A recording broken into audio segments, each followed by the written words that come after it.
Yung mga pinagsasasabi ninyo na ang iiwanan lang ni Pangulong Bongbong Marcos na legasiya ay pagnanakaw, wala kayong maipakitang ebidensya doon. Mga ebidensya nyo, ano? Yung mga mali-maleta, mali-maleta na walang kwenta, mali-maleta na ano, yun ang gawang AI. Mali-maleta na hindi man lang maipakita na nandoon yung picture ni Pangulong Bongbong Marcos. Hmm. Meron yung mga issue sa inyo. Hanggang ngayon, hindi po nila sinasagot. Mga magnetic lifter at kung ano-ano pa po, mga bossing, mga pagpirma para po maimbestigahan sila. Ayaw nila. Takot sila, mga bossing. Lahat po, simula 2016 hanggang ngayon po, 2026, mga kababayan, puro pag-iwas lang po ang kanilang ginagawa. Panay lang po, wala, ganito, ayaw namin matuloy o hindi matutuloy ang impeachment kasi 2 impeachment ang pinasok sa taong ito. Dapat isa lang. Puro ganun lang po. Oo, yung pinagyayabang nila na hindi naman daw po illegal na gumamit ng mga alias. Oo, totoo yun. Hindi illegal na gumamit ng alias. Pero pagdating sa COA, kailangan mo nang ipaliwanag kung sino yung alias na ginamitan mo. Dahil siyempre, sangay po ng gobyerno yun. Yun ang nagche-check ho. Kung totoo ba na yung pera na iyon, binili mo ng impormasyon. Hindi naman po kalaban ng gobyerno o ng mamamayang Pilipino ang COA. Para sabihin nila, malalagay sa alanganin kung sino man si Mary Grace Piatos na sinasabi. Hindi po totoo yun. Talaga pong kapag ka gumamit ka ng alias, kailangan mo ipakita, ipaalam, no? Ipaliwanag kung sino yung alias na iyon. Nasasaktan na po kasi itong mga ito. Bakit po? Siguro yung mga dati nilang mga ginagawa o yung mga dati nilang mga aktibidades, hindi na po nila nagagawa.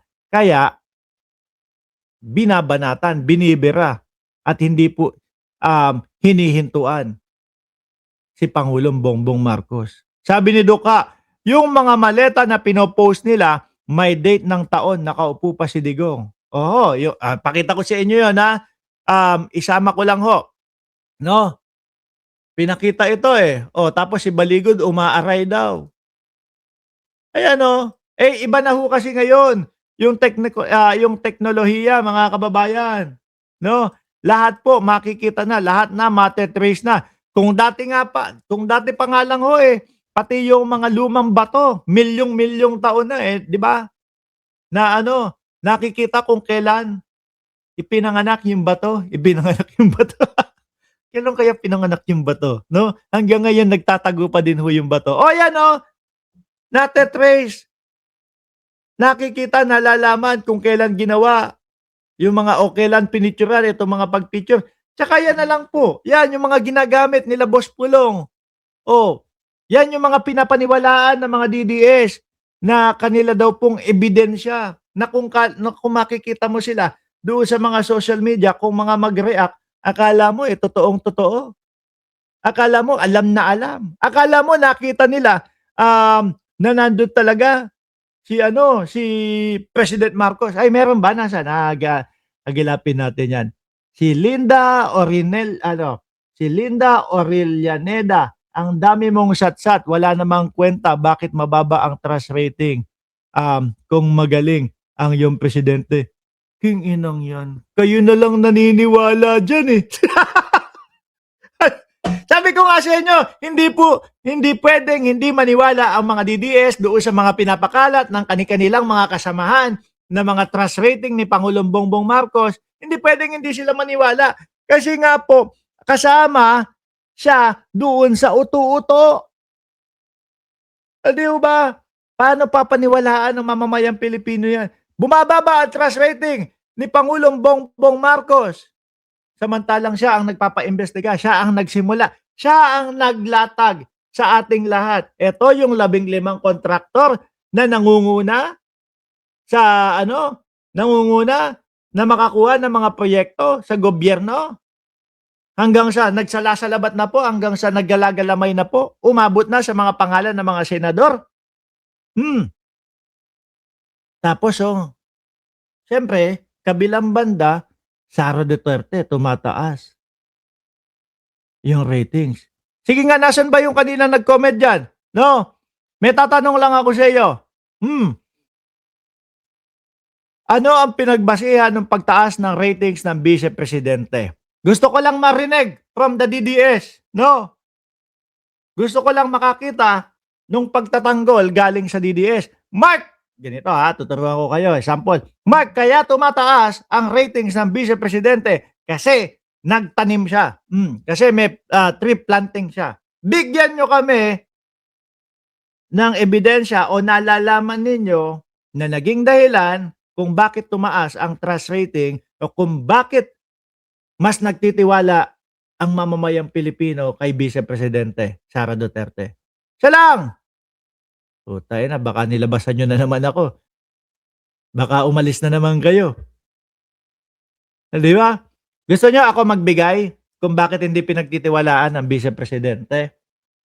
Kung bakit yung mga pa-survey ninyo hindi totoo? Sino ba naman bobong Pilipino ang maniniwala at mas pagtitiwalaan ng Vice Presidente kung yung mga issue sa kanya hindi niya sinasagot? Kung yung mga confidential funds etc. hindi niya sinasagot? Sino ba namang maniniwala at magtitiwala sa Vice Presidente kung ang mga lumalabas sa bibig mo ay puro pagbabanta sa buhay ng presidente? Na ang dahilan kung bakit ka umabot sa punto na nagbabanta ka sa buhay ng presidente ay dahil yung yung minamahal niyang staff, yung minamahal niyang staff ay hindi na makasagot doon sa Kongreso at muntik silang mabuko. 'Di ba? Doon naman po ang pinag-umpisahan ng panggagalaitin ng dating ng Vice Presidente. Bakit hindi din po 'yan maipaliwanag ng Vice Presidente? Ipinatatawag sila sa NBI upang ipaliwanag. Anak ng putik, kaya ayoko nagtatanong sa mga DDS Wala nang mga sumasagot Tree planting, Miski miski yun na lang ang sagot niyo sa akin, miski yun na lang ang sabihin niyo sa akin, Mark, kaya tumaas ang ratings ng Vice Presidente kasi nagtanim ng puno, may tree planting. Yan ang sinasabi ko sa inyo, ang kaibahan ng mga DDS sa kaibahan natin. Pag sinabi natin kung bakit kakaunti ang nagtitiwala at humihina ang tiwala sa Vice Presidente, meron tayong paliwanag.